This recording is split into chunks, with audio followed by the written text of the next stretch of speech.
ဝန်နဲ့ကျင်လာမကန်ခဲ့စာရွေးစရာကြီး job ဘာနဲ့လျှော်ရွေးခဲ့ရဲ့ဝန်နဲ့ကျင်လာမကန်ခဲ့ဆိုတဲ့စကားပုံကိုကြားဖို့ခပါလား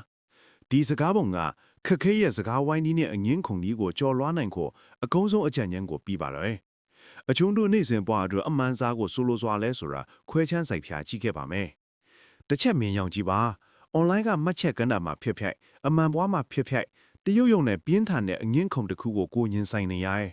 ကိုကယုတ်တိရှိရှိနဲ့အချက်လက်ဒီကိုတင်ပြကိုစူးစမ်းနေခဲ့လဲရန်သူကပူပူပြီးရန်လိုလာပနာမဟုတ်တရုတ်စကလုံးဒီကိုလှဲ့ပတ်ပြောဆိုပနာစော်ကားလာနေတယ်ရန်သူကအမှန်တရားကိုယူဆိုင်စွာမဟုတ်ညင်းခုန်ဖို့ထက်တရရန်ပွဲကိုရယူဆိုင်စွာအပြက်တဘိုးဆောင်တဲ့အရာတွေကိုရနှစ်သက်တတ်စွာရန်သူအတွက်အဓိပ္ပာယ်မရှိရဲ့ကြမ်းတမ်းတဲ့ရန်ပွဲဒီစွာစိတ်ဖိစီးမှုဖြစ်စီတဲ့ဖြစ်ရမျိုးမဟုတ်ဖြိုပြေးချနေတယ်အဟင်းစွာရန်သူစိတ်တဲ့ခိုင်လူချက်အစိတ်ပိုင်းပါကျုပ်အလူးလူဖေထုပနာနဲ့အနှံ့တထောင်းထောင်းနဲ့နေရစွာကိုမှကြိုက်တဲ့ဝက်နဲ့တူတဲ့လူမျိုးပါ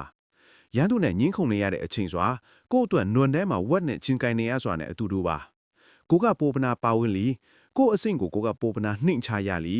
ရင်ပိုင်ကိုကနှိမ့်ချရလီရန်သူကပိုပျော်ရွှင်လာလီရန်သူနဲ့ညင်းခုန်နေစွာတွေရန်သူကိုလာမအထက်ဆွဲတင်ထိုးစူးစမ်းနေစွာမဖြိုက်ရန်သူလိုချင်တဲ့အကွက်ထဲကိုကအတိအကျလိုက်ဝင်ပနာကို့အဆင့်ကိုနှိမ့်ချပြီးနေရစွာတွေကဖြစ်နေတယ်ကိုကအနိုင်ရနေလို့ထင်နေကြတောင်အမှန်မှရှုံးနေနေဆိုတာဖြစ်တယ်ရေးအတွက်နဲ့ညင်းခုန်မှုတစ်ခုမလောက်ခင်တနာချစ်အချင်းယူပနာကိုမင်းကြည့်ပါဒီသူကအကျိုးရှိရဲ့စကားဝိုင်းတစ်ခုကိုအမှန်စိတ်ဝင်စားစွာလားမဟုတ်ခေဤသူကရင်ဖိုက်ချင်စွာတစ်ခုတည်းလားကိုစွန့်ရင်ကိုစိတ်ငင်းချဲမှုနဲ့ထိုက်တန်တဲ့ညင်းခုန်မှုဖြစ်ရင်းသလားကိုဆွေးနွေးပွဲတွေကိုပညာရှိရွေးချယ်ပါ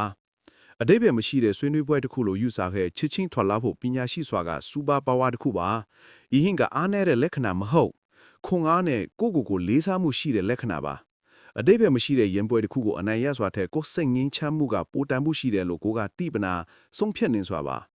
လေးလေးစားစားပါဝင်ဆွေးနွေးဖို့ဆန္ဒရှိတဲ့လူတွေနဲ့အရေးကြီးတဲ့စကားဝိုင်းတွေအတွက်ကိုစွမ်းအင်ကိုထိန်းသိမ်းထားနေစွာပါရဲစုနဲ့နောက်တစ်ခေါက်နွန်နဲ့ကိုဆွဲချခံရတယ်လို့ခန်းစားခဲ့ဝက်နဲ့ချင်းလားမကိုင်ခဲ့ဆိုတဲ့ဒီစကားပုံကြီးကိုတတိစားပါအသက်ပြင်းပြင်းရှူပနာထော်လာလိုက်ပါကိုလာဖို့အနာဂတ်ကကိုကျေးဇူးတင်နေမှလိမ့်မှာမယ်ဒီဗီဒီယိုတုံချီကိုအတိမိတ်ဆွေတွေမိသားစုဝင်တွေကိုအတိညင်တိုးပွားစေဖို့ဒါနဲ့အဖြန့်ပြန်မျှဝေပြီးပါကြည့်ရှုပြီးစွာကိုကျေးဇူးတင်ပါရဲ့